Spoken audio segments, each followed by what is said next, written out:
The lower market levels of Gateway 7 always smelled like a mix of things Rick Barnes couldn't identify. Some sweet, some sour, all alien. He kept his hands in his jacket pockets as he walked through the crowd, tired from another long day fixing broken equipment for species that barely looked at him twice. Being human on a station full of hundreds of alien races meant being invisible most days. That suited Rick just fine that he worked as a mechanic in a cramped shop that doubled as his home. The pay was enough to eat and keep the lights on, nothing more. Most days he fixed data pads, shipped components, sometimes whole navigation systems when he got lucky. The work was honest and he liked it that way. Tonight he just wanted to get back to his quarters and sleep. His route home cut through the exotic creature market, a place he usually avoided. The cages and tanks always made him uncomfortable. But tonight the main corridor was closed for repairs, so here he was. The market was closing down. Vendors packed up their displays while unsold creatures made quiet sounds in their containers. Rick walked faster, not wanting to see any of it. That's when he heard something that stopped him cold, a soft sound. Barely a whisper, sad in a way that hit him right in the chest.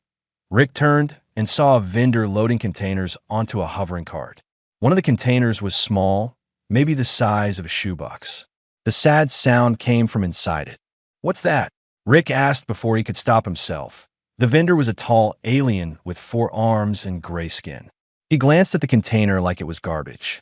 Starwing hatchling. Defective. Taking it to disposal. Disposal? Rick felt something cold settle in his stomach. It didn't sell. Wings twisted. Too small. Nobody wants damaged goods. The vendor shrugged, all 4 shoulders. Happened sometimes. The healthy one sold fine. Rick moved closer to the container. Through the clear side panel, he saw a tiny dragon. Her scales were pale silver blue, pretty even in the dim market lights. She looked up at him with dark eyes that seemed way too intelligent. Way too sad. "You're just going to kill it." Rick's voice came out harder than he meant.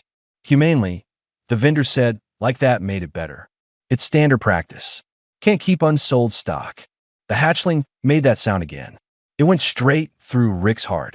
"How much?" he asked. The vendor laughed. "You want it? Take it. Free. Saves me the disposal fee." He grabbed the container and shoved it at Rick. "One less problem for me." Rick took the container before he could think about what he was doing. The hatchling inside shifted, looking up at him. Other aliens walked past without a glance. Just another transaction in a busy market.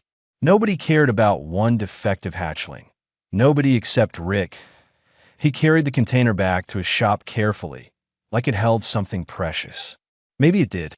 Inside his small quarters behind the shop, he set the container on his workbench and opened it. The hatchling didn't move at first. She was tiny, smaller than his forearm. Her left wing did look twisted, bent at an odd angle against her body. Her breathing seemed shallow. "Hey there," Rick said softly. "You're okay now. I got you." He had no idea what he was doing. Rick pulled up the station's database on his datapad and searched frantically for information on starwings. The more he read, the more worried he got. Hatchlings needed specific foods, certain temperatures, and something called bonding in their first weeks of life. Without it, they could die from loneliness. This little one had been sitting in that market, rejected and alone for who knew how long. Rick found a supplier still open and bought specialized nutrient paste that cost more than his dinner budget for a week. He didn't care. He set up a nest using every soft thing he owned, heated blankets underneath to keep her warm. The database said starwings liked enclosed spaces when scared, so he built walls around the nest with spare parts boxes. The hatchling watched everything he did with those dark, intelligent eyes. "Come on," Rick said gently, offering a fingerful of the nutrient paste. "You need to eat." She didn't move. Rick tried again, moving slowly. "Please, I know you're scared. I know people hurt you by not wanting you. But I want you, okay? You're not alone anymore." Maybe she understood his tone. Maybe she was just hungry enough.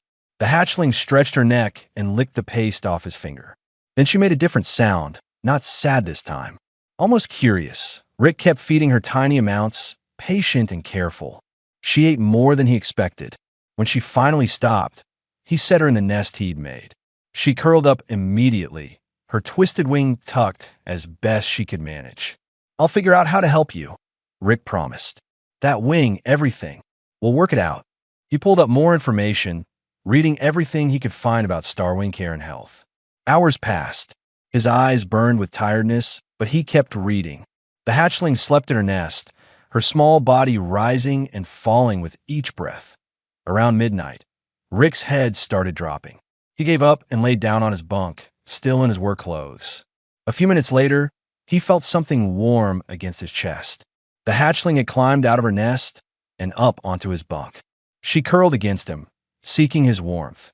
Rick carefully put his hand over her, protective and gentle. She made a soft chirping sound, peaceful now. Her scales felt smooth under his palm, and he could have sworn they glowed a little bit warmer. Nobody wants you, huh? Rick whispered into the dark. Well, they're idiots. You're perfect. The hatchling shifted closer, like she understood. Maybe she did. Rick closed his eyes, feeling the small life tucked against him, trusting him completely. He'd figure out the details tomorrow. Tonight, this was enough. 2 weeks changed everything. Rick named her Silver because of her pale scales that caught the light just right. She grew fast, already the size of a house cat, and followed him everywhere around the shop. When he worked on repairs, she perched on the corner of his workbench, watching with those intelligent eyes. When he ate, she sat nearby, waiting for her own portions of nutrient paste mixed with the small chunks of meat the database recommended. Her twisted wing looked better. Rick had found exercises in the Starwing care guides, gentle stretches he did with her twice a day. Silver didn't like them much, making grumbly sounds, but she let him do it.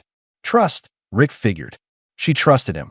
The shop had more visitors than usual. Word got around about the human with the Starwing hatchling. Most aliens who came in seemed surprised he'd kept her. A wealthy Torvin merchant with purple skin and too many rings on his 6 fingers came in one afternoon. He looked at Silver perched on her favorite spot and smiled in a way Rick didn't like. I'll give you 5,000 credits for the hatchling, the Torvin said, like he was doing Rick a favor. She's not for sale, Rick replied without looking up from the navigation unit he was fixing. 10,000. That's more than you make in 6 months, human.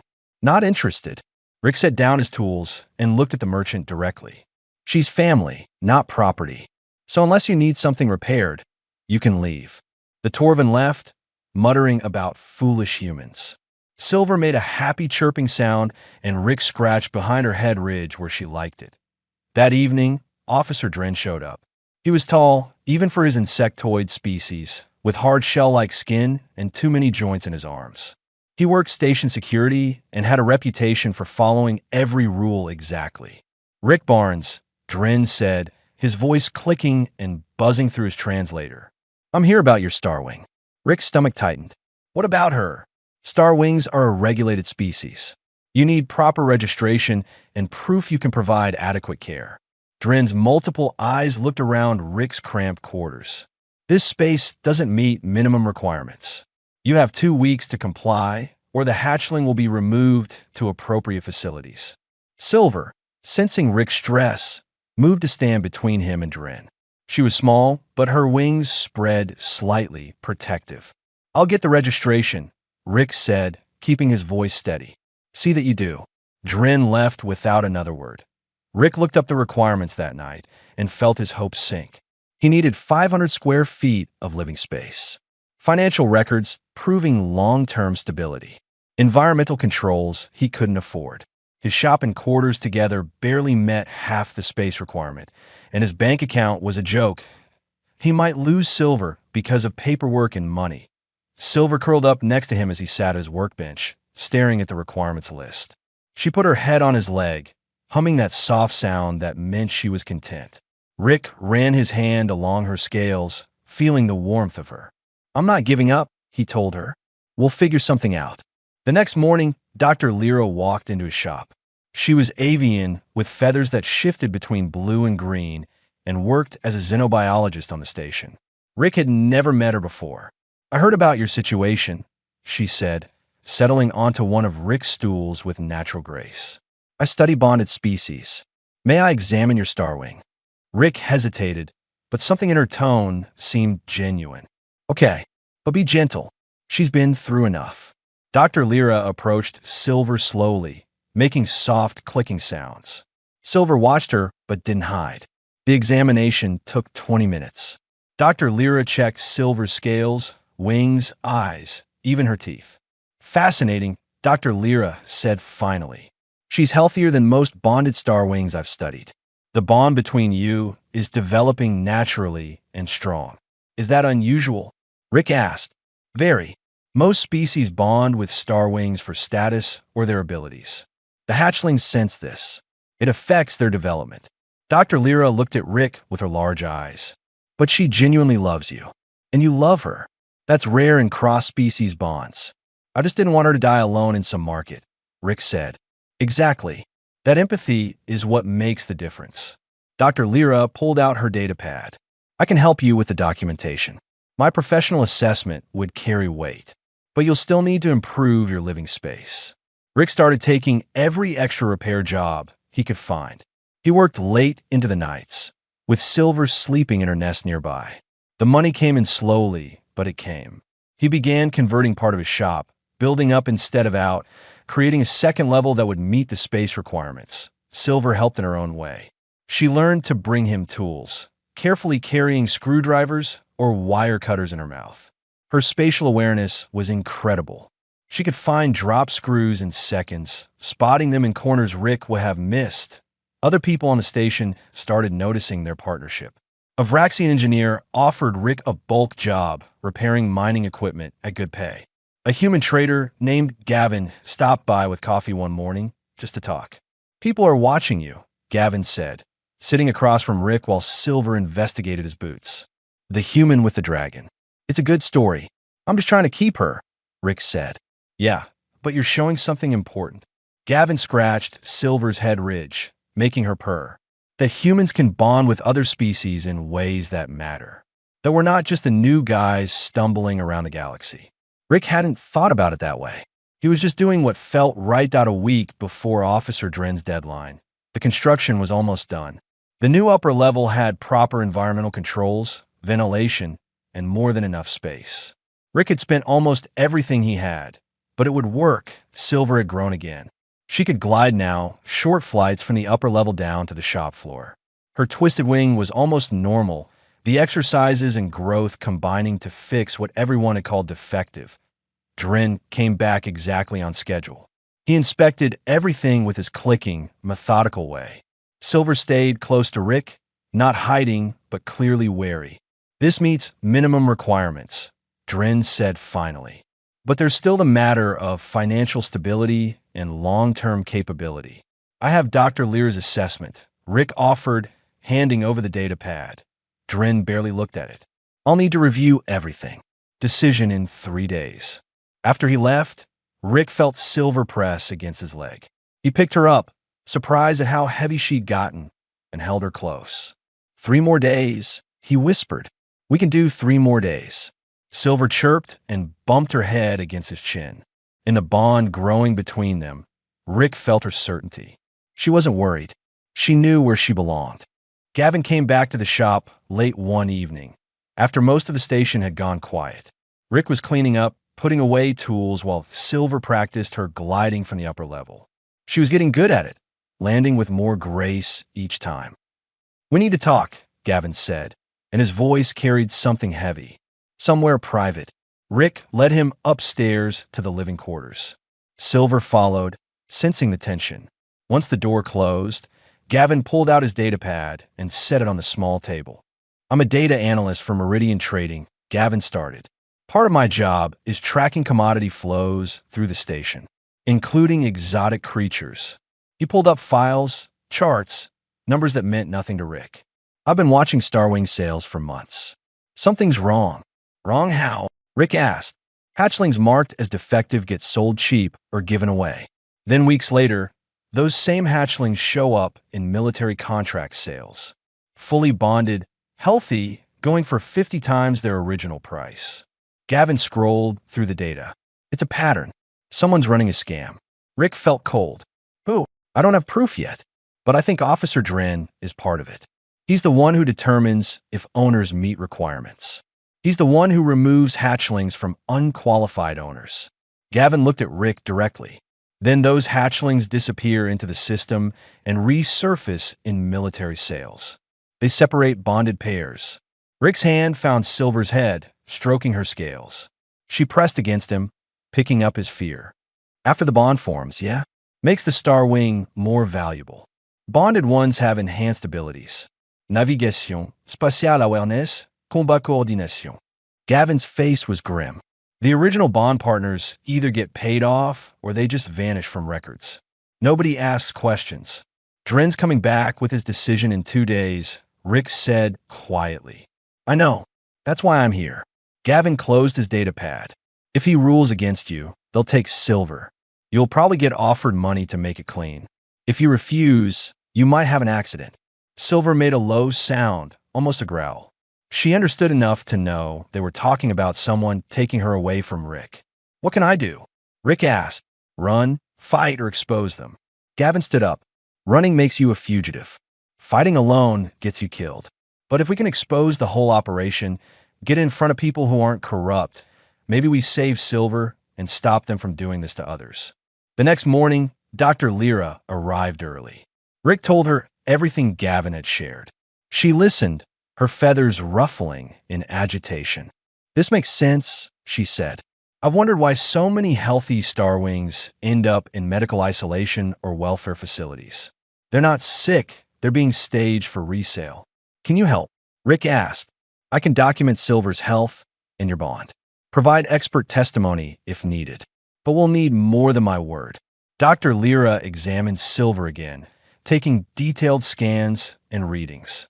She's remarkable, you know. Her genetic markers suggest she's from a rare bloodline. Not defective at all. That wing twist was positional from how she was in the egg. It's corrected now. So someone lied about her being damaged. Rick felt anger burn in his chest, probably to lower her value initially. Make her easier to acquire cheap, then sell high later after bonding. Dr. Lyra's eyes were sad. It's cruel and efficient. Gavin spent the day pulling more data, building a case. Rick worked in his shop, trying to act normal while his mind raced. Silver stayed close, never more than a few feet away. She'd grown to the size of a large dog now, and her presence was comforting. That evening, Officer Dren came early. I've made my decision, Dren announced, his voice carrying that clicking authority.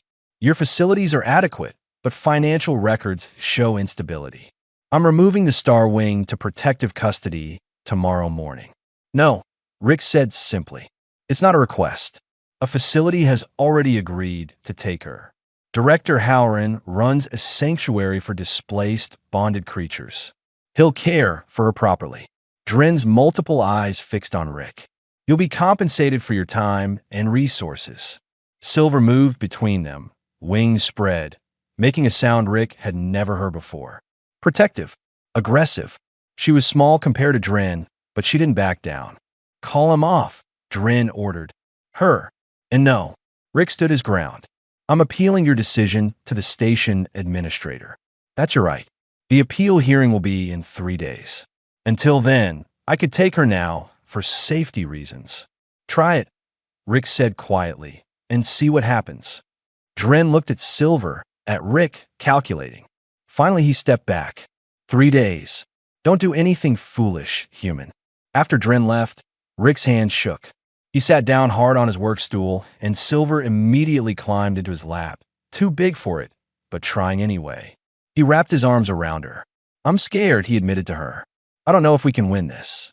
Silver made her humming sound, the one that meant she was happy. She put her head against his chest, right over his heart. In the bond between them, Rick felt her certainty, her absolute faith that he would protect her. That night, Gavin and Dr. Lyra came back. They had a plan. The station administrator is Sola, Dr. Lyra explained. She's old, experienced, and generally fair. If we could present evidence of the trafficking operation along with proof of your genuine bond with Silver, she might rule in your favor. Might? Rick asked. It's the best chance we have, Gavin said. I've compiled all the data on suspicious Starwing sales. Dr. Lyra has scientific evidence of your bond's health. You just need to show Solo why you and Silver belong together. And if Halloran is part of the scam, Rick asked. Then we expose him too, Gavin said. But we have to be smart. These people have money and connections. We have the truth and hope that's enough. Rick looked at Silver, sleeping now in her nest. She'd been rejected, abandoned, nearly killed. And she'd chosen to trust him, to bond with him, to love him despite everything. Okay, Rick said, let's fight. 3 days until the hearing. 3 days to save the best thing that ever happened to him. Rick didn't sleep much that night, planning and worrying. But every time doubt crept in, he felt Silver's warmth through their bond. She believed in him. That had to be enough. The administrative chamber was bigger than Rick expected. Administrator Sola sat at a raised desk, her reptilian features showing age and wisdom. Her scales were a deep green that had faded with time, and her eyes missed nothing. Station security lined the walls, making everything feel official and serious. Rick sat at a small table with Gavin and Dr. Lyra on either side. Silver stayed close to Rick's chair, calm but alert. Across the room, Officer Dren sat with a well-dressed alien Rick didn't recognize. The alien's expensive clothes and confident posture marked him as someone important. This hearing will determine the proper placement of the Star Wing hatchling currently in the care of Rick Barnes, Sola announced, her voice carrying authority. Officer Dren, present your case. Dren stood, his insectoid body clicking as he moved. The human does not meet the requirements for proper Star Wing care. While his facilities now meet minimum space standards, his financial instability poses risk to long-term care. I recommend removal to a certified facility. And you have such a facility identified? Sola asked. The well-dressed alien stood smoothly. Director Halloran, Administrator. I operate several sanctuaries for displaced, bonded creatures across 3 stations. I would gladly accept responsibility for this hatchling at no cost to anyone.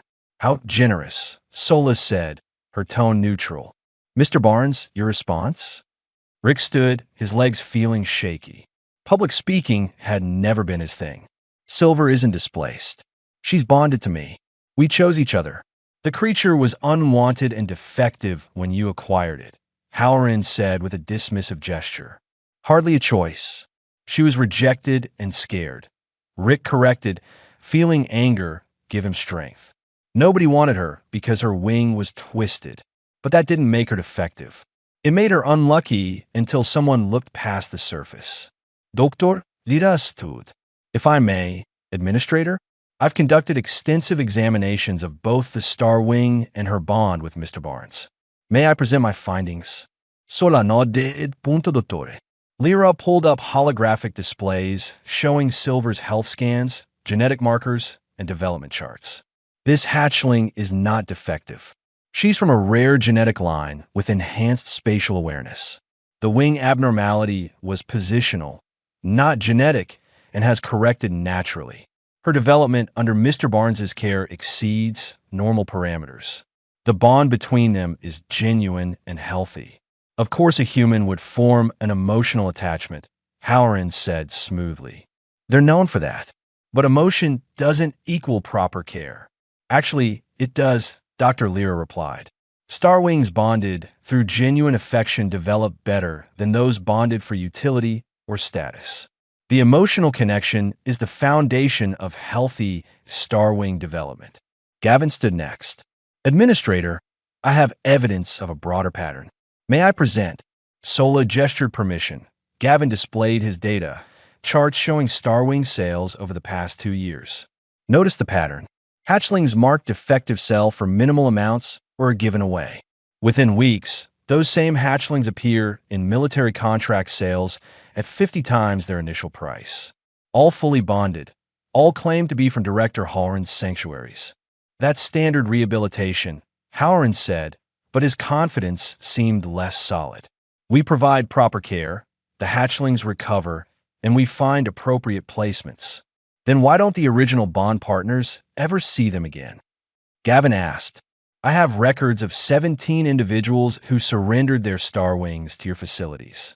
None have had contact since, despite promises of visitation rights. Sola's eyes narrowed. Director Halloran, can you explain this? Privacy protocols protect our clients, Howard said quickly. Both the creatures and their new bond partners. Convenient, Sola said. She turned to Rick. Mr. Barnes, why should I allow you to keep this hatchling when you barely meet the requirements? Rick looked at Silver. She looked back at him with those intelligent eyes. He felt the bond between them, warm and real and unbreakable. Because I don't see her as property or status or a tool, Rick said quietly. I see her as family. When everyone else saw something broken and worthless, I saw someone who needed help. And she saw someone who would give it. He paused. Regulations exist to protect creatures like Silver. But they were written for species that bond for the wrong reasons. Humans bond because we care, sometimes irrationally. Maybe that's what creatures like Silver need. Silver stood and walked to the center of the chamber.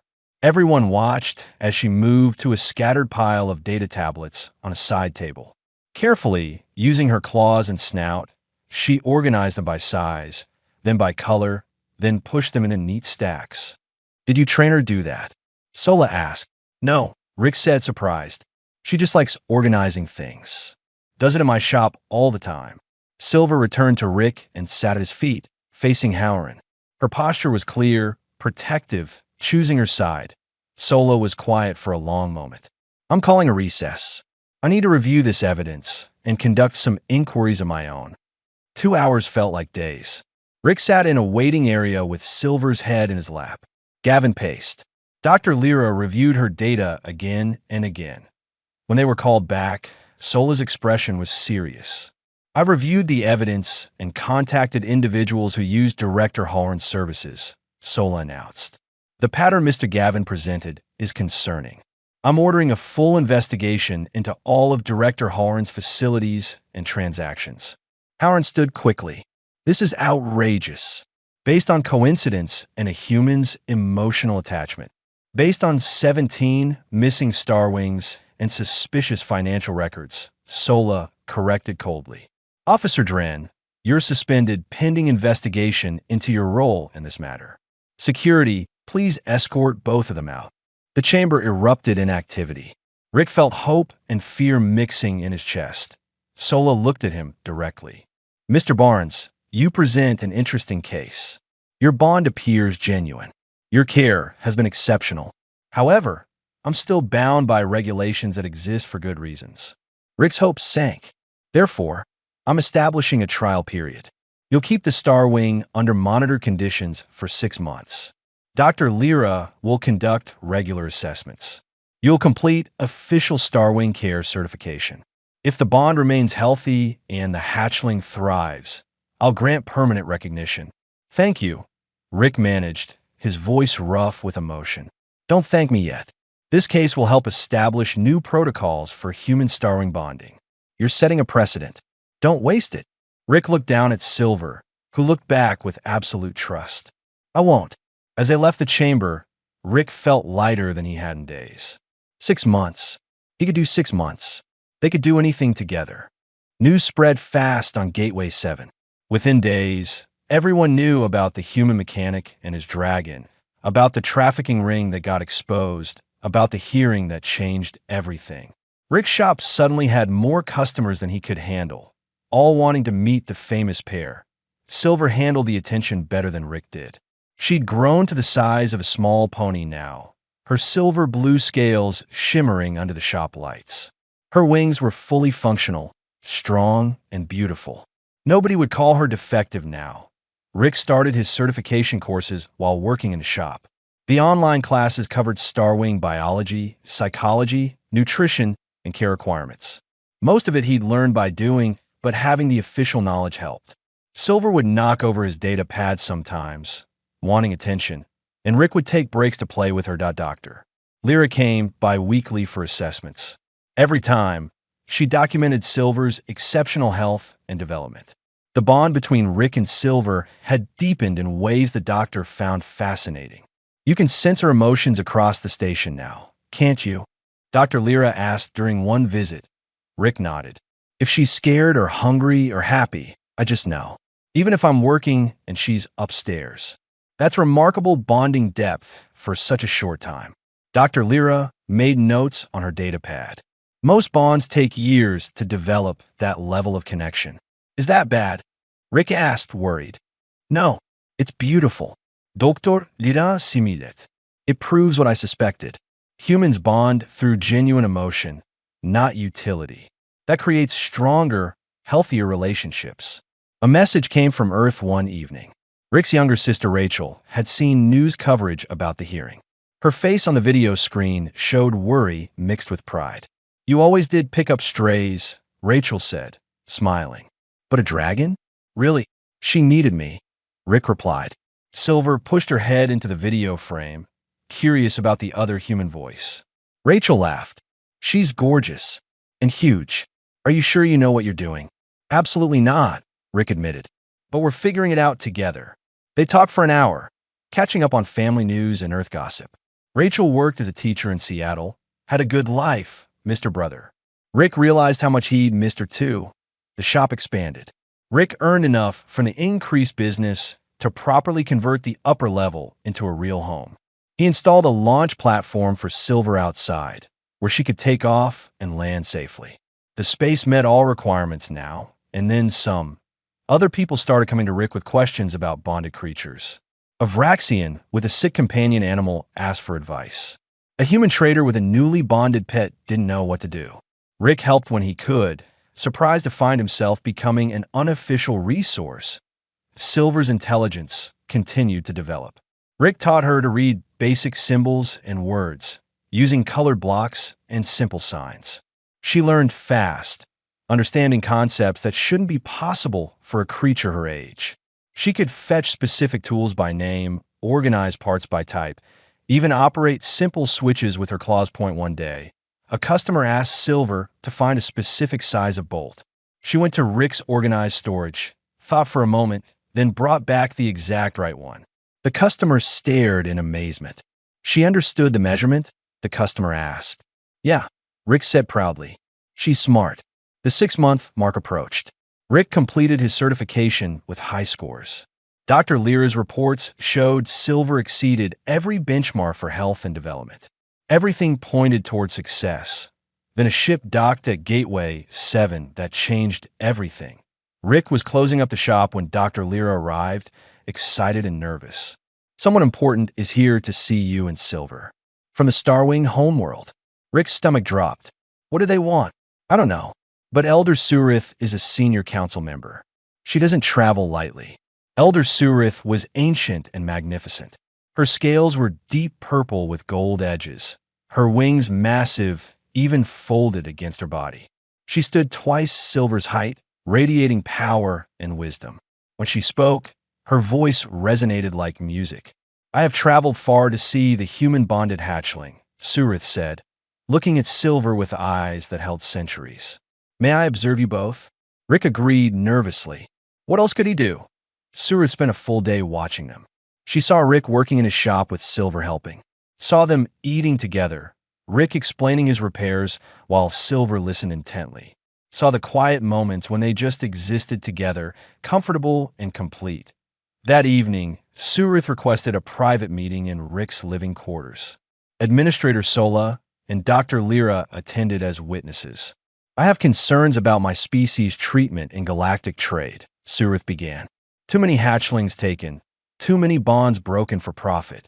The council considers stopping all exports. Rick's heart sank. Will they take Silver back to the homeworld? But you, Surith continued, looking at Rick with those ancient eyes, you show something different. You bonded not for status or ability, but for compassion. The hatchling chose you as much as you chose her. She's my family, Rick said simply. Surith turned to Silver. Child, you could return to our homeworld, live among your own kind with honor and comfort. Would you choose this? The room went silent. Silver looked at Surith, then at Rick. She walked to Rick's side and sat, pressing against his leg. Her choice was clear, even if separation would be easier than staying. Surith asked gently. Silver made a low, definite sound. No. She wasn't leaving Rick. That Surith's expression softened. I see the bond's strength. It mirrors the ancient ways, before our kind became commodities. She looked at Rick. I have a proposal. You and Silver could become ambassadors for proper bonding practices. Travel to other stations, help stop trafficking, ensure future bonds honor both species. The Council would support this officially. What does that mean? Rick asked. It means a paid position, authority to investigate suspicious bonding situations, and protection from those who would exploit creatures like Silver. Surith smiled, an expression that looked strange on a dragon's face but somehow warm. It means you continue doing what you already do, but with resources to help others. Rick looked at Silver. She looked back, and through their bond he felt her certainty. They could do this. Together. Okay, Rick said. We'll do it. The final evaluation was a formality after Surith's endorsement. Administrator Sola officially recognized the bond, granted Rick permanent custody, and approved the new ambassador position 0.6 months after finding a rejected hatchling in a market. Rick had a family, a purpose, and a future he'd never imagined. Silver had everything she'd been denied: a home, love, and someone who saw her value when no one else would. Rachel arrived on Gateway 7 3 weeks after the evaluation, carrying 2 bags and a determined expression. Rick met her at the docking bay with Silver at his side. His sister took one look at the fully grown dragon and went pale. That's her? She's massive, Rachel said. Silver, sensing Rick's affection for his sister, approached gently. She lowered her head and made a soft, friendly sound. Rachel laughed nervously and reached out to touch Silver's scales. She's beautiful, Rachel admitted. And you really talk to a dragon for a living now? Something like that, Rick said, grinning. Rachel decided to stay on Gateway 7, helping manage the shop while Rick traveled for ambassador work. She learned to work around Silver, who still insisted on organizing tools and helping with repairs. Within days, they were family. The first mission came quickly. Reports of suspicious Starwing sales on a station called Outpost Meridian, 3 days travel away. Rick and Silver went together, officially backed by both the Starwing Homeworld Council and Gateway 7's administration. The dealer on Meridian was smooth, professional, showing Rick and Silver 5 hatchlings available for purchase, all marked as defective in some way. One had slightly dull scales. Another was too quiet. The reasons were minor, almost made up. Silver moved among the hatchlings, gentle and careful. She made soft sounds to them, and they responded. Rick watched the dealer, noting his nervous energy, the way he rushed the viewing. Where do the ones that don't sell go? Rick asked casually. Back to the breeder, the dealer said quickly. Too quickly. Which breeder specifically? Rick pressed. The dealer's confidence cracked. Within hours, local authorities had him in custody. The hatchlings went to proper facilities where they could bond naturally. Another piece of the trafficking network was broken. It felt good. Really good. Over the next months, Rick and Silver visited 6 different stations. They found scared hatchlings in bad situations, exposed dealers working with the remnants of Halrin's network, and helped establish new bonding protocols. Each success felt like saving Silver all over again. Silver was incredible at the work. She could sense when bonds were genuine or exploitative. Could tell when a hatchling was truly defective or just different. Her spatial awareness helped track shipments and find hidden holding areas. And her presence commanded respect. She was proof that different didn't mean defective. Dr. Lyra published her research on human Starwing bonding. The paper spread through scientific communities, sparking interest in how humans bonded with other species.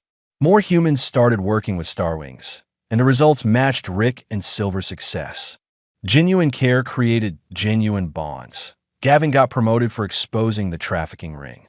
He still stopped by Rick's shop when they were both on Gateway 7, bringing coffee and trading stories. He'd started dating a Torvin engineer, someone he met during the investigation. Life had a way of surprising everyone. 1 year after the hearing, Rick and Silver returned to Gateway 7 after a particularly difficult mission. They'd rescued 4 hatchlings from a smuggling operation, but the fight had been dangerous. Silver had a small burn on her wing from a stun weapon. Rick had bruises. Rachel fussed over both of them, applying medical gel to Silver's wing and making Rick sit down while she heated food. The shop felt like home in a way Rick's old cramped quarters never had. That evening, Rick and Silver went to the launch platform outside their quarters. Silver spread her wings, now enormous and powerful, catching the artificial light from the station systems. Rick leaned against her side, feeling the warmth of her scales. "You remember that market?" Rick asked quietly. "When I found you." Silver made a soft sound. Of course she remembered. "Everyone said you were defective. Worthless. Nobody wanted you." Rick ran his hand along her neck. "But they were wrong. You were never defective. You were just waiting for someone to see the real you." Silver turned her head, fixing one large eye on Rick. In the bond between them, he felt her response. She hadn't been waiting for just anyone. She'd been waiting for him. That a message came through on Rick's comm, another report, another station, more hatchlings that needed help. Rick looked at it, then at Silver. "You up for another trip?" he asked. Silver's response was immediate. She stood, stretched her wings, and looked toward the stars visible through the station's viewports. "Always ready. Always with him." Rick smiled. His life had changed completely from that night in the market. He wasn't just a mechanic anymore, living day to day in a cramped shop. He had family, purpose, and a partner who would stand with him against anything. And Silver had everything she'd been denied. Not just survival, but a life full of meaning and love. "Nobody wants me," Silver had seemed to whisper that night in the market, small and scared and alone. But she'd been wrong. Rick had wanted her, and that had been enough to change everything. They would leave for the next mission in the morning. More hatchlings needed saving, more bonds needed protecting. Rick and Silver would be there, showing the galaxy that compassion mattered more than profit, that family was chosen not assigned, and that sometimes the most effective-looking things held the most value. Silver launched from the platform, gliding in a circle around the station's exterior before landing gracefully back beside Rick. She was showing off, playing, being herself, free and happy and home. Rick laughed and scratched behind her head ridge. "Yeah, I know. You're perfect. Always were." Silver rumbled her agreement. In a bond they shared, deeper than words, she told him what he already knew. He was perfect too. Broken mechanic and rejected dragon. They found each other when both needed it most, and they'd spend the rest of their lives making sure no one else got left behind in a market, unwanted and alone. Not on their watch. The stars waited. Tomorrow would bring new challenges, new hatchlings to save, new bonds to protect. But tonight, Rick and Silver stood together on their platform, family in every way that mattered. Nobody had wanted the defective hatchling, except the one person who saw past the surface and found something precious that had made all the difference.